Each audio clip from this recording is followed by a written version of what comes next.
tonnage ataupun per kontainer. Sederhananya, segera lakukan role model, trial and learn, sampai kita bisa evaluasi bersama. Dan hasil evaluasinya bisa dilakukan secara transparan dengan mengedepankan tadi keikutsertaan daripada KPK dalam program.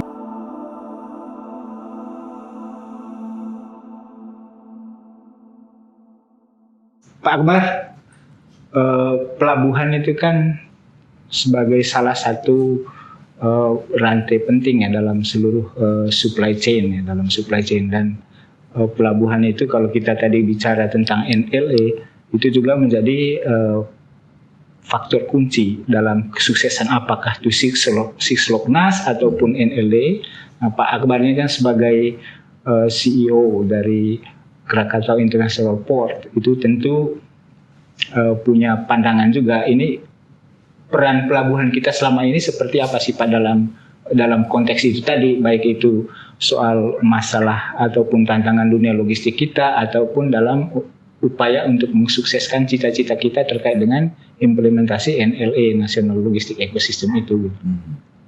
Kira-kira menurut Pak Akbar gimana itu soal peran pelabuhan kita gitu?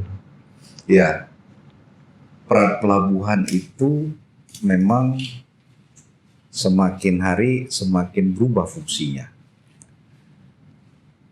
Pelabuhan menurut kami ini tidak lagi hanya sebagai gateway atau pintu masuk.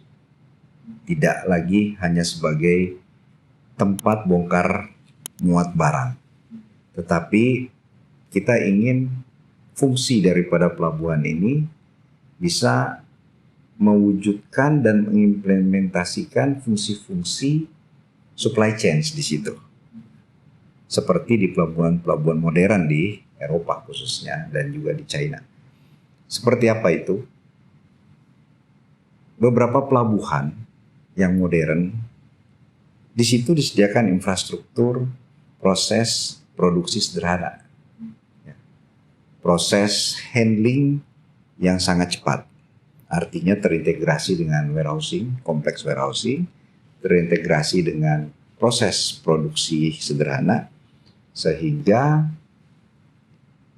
total cost logistiknya mulai dari kapal, pelabuhan, port handling, dan transport sampai ke proses produksinya ini semakin efisien dan pasti. Prinsip pelabuhan itu dianggap sehat, dianggap sempurna kalau waiting time kapalnya semuanya bisa diukur, ya. Semuanya pasti, jadi ada certainty di situ. Nanti kalau kita tarik lagi ke belakang mengenai dwelling time, itu nanti akan melibatkan kementerian dan lembaga, dalam hal ini Kepabianan, Bea dan Cukai. Jadi bagaimana peranan dan fungsi pelabuhan ini harus disertakan fungsi-fungsi dan peranan supply chains. Dan juga tidak kalah pentingnya bagaimana melakukan koneksi dengan hinterland, koneksi dengan pelabuhan lainnya. Bukan hanya koneksi shippingnya, tetapi datanya. Ya. Ada database di situ, ada pertukaran informasi yang real time dan transparan. Ini yang menjadi PR sesungguhnya dari seluruh konsep logistik, baik Sisloknas maupun NLA. Kalau ini semuanya bisa dibaca dalam single dashboard, baik itu pelabuhan A, pelabuhan C, bahkan interlandnya interkoneksi dengan transportasi darat, kereta api, maka pemerintah dalam mengcapture permasalahan distribusi, let's say pada saat menjelang Lebaran nanti, solusinya pun pemerintah akan bisa melihat langsung, sehingga bisa terhindar kongesti di pelabuhan penyeberangan Merak misalnya. Apa solusinya? Trackingnya sudah berapa ratus, antriannya sudah berapa ratus, sudah berapa jam posisi ini. Dan semuanya itu sebenarnya dengan teknologi yang tidak mahal seperti dulu lagi, ini bisa diterapkan secara terintegrasi. Pak, itu kan yang ideal ya, itu.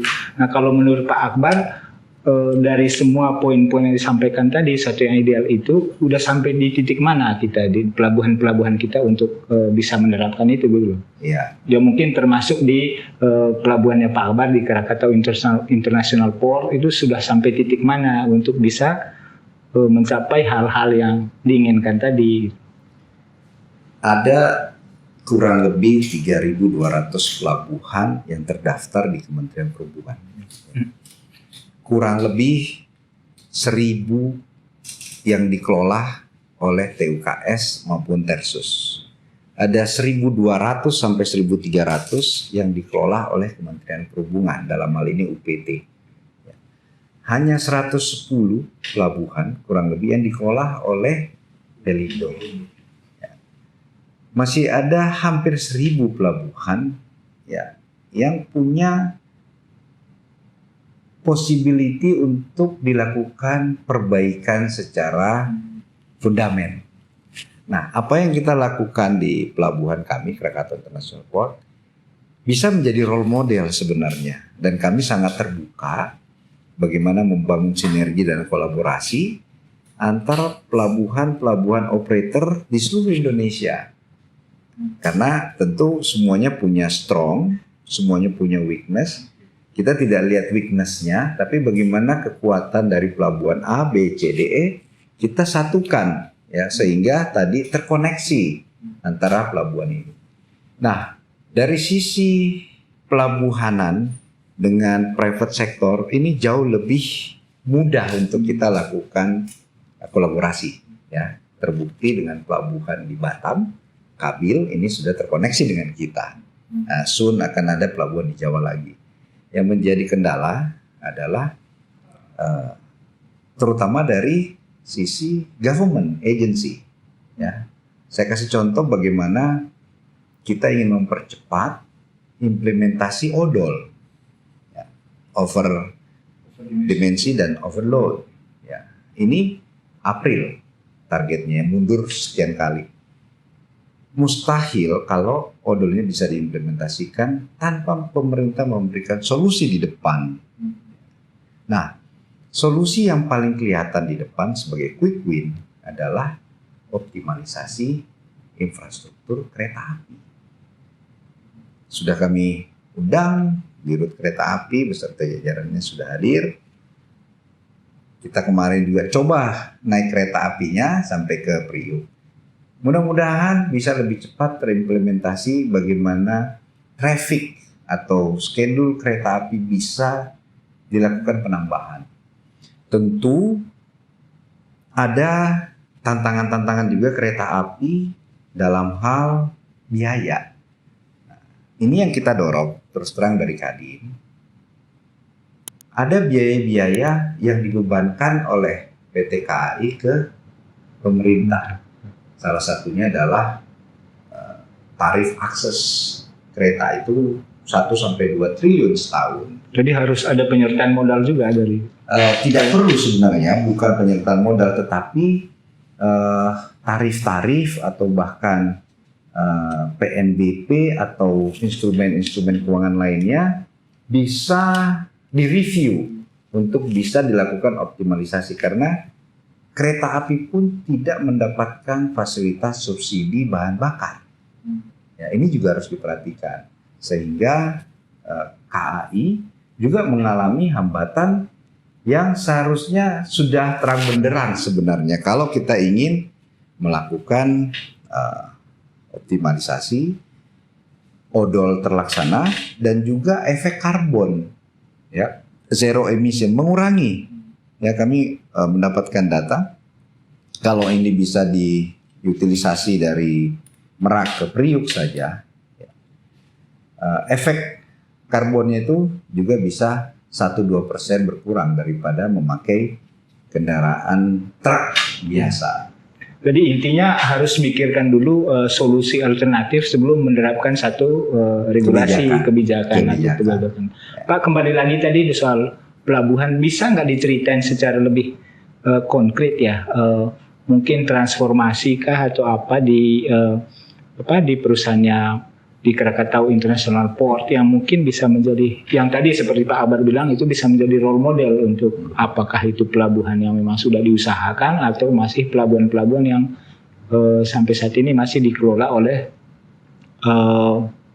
kementerian misalnya kayak gitu, atau TUKS lain yang mungkin bisa share itu Pak, yang dari Krakatau International Port itu seperti apa transformasinya sehingga bisa mendukung efisiensi logistik ataupun nanti penerapan NLA ini gitu. Ya, jadi sejarahnya Krakatau International Port ini hanya sebagai TUKS bagi Krakatau Steel Group, ya. Namun di 10 tahun lalu kami sudah mendapatkan BUP sehingga kami beroperasi sebagai pelabuhan umum. Nah, dengan 17 dermaga kita punya, dengan kalau diukur panjang dari satu dermaga ke dermaga ujungnya, ini kurang lebih 3,5 km dengan kedalaman minus 21 meter. Artinya kapal 200.000 DWT pun bisa bongkar di pelabuhan kita. Ekosistem di Cilegon ataupun di Banten ini sangat mature. Ada kawasan industri yang kurang lebih 100 pabrik PMA PMDN di sana. Ada rel kereta api, ada tolnya, dan juga akan terus membangun klaster-klaster baja sampai 10 juta ton. Disertai dengan pembangunan klaster chemical terbesar di Asia. Ada Chandra Asri, ada Lotte di situ. Nah, ini menjadi captive market buat pelabuhan di sekitar Cilegon, Banten, dan sekitarnya. Tentu dengan pertumbuhan throughput, kita dengan 17 dermaga tidak akan cukup. Sehingga kami berusaha menggandeng pelabuhan-pelabuhan sekitarnya. Ya, di sana ada satu pelabuhan umum, Pelindo di Ciwandan sebelahan, dan juga ada pelabuhan swasta di sana. Ini kita ingin bersinergi untuk bisa menjadikan Banten ini menjadi pelabuhan hub curah ya, di Indonesia. Untuk apa? Menopang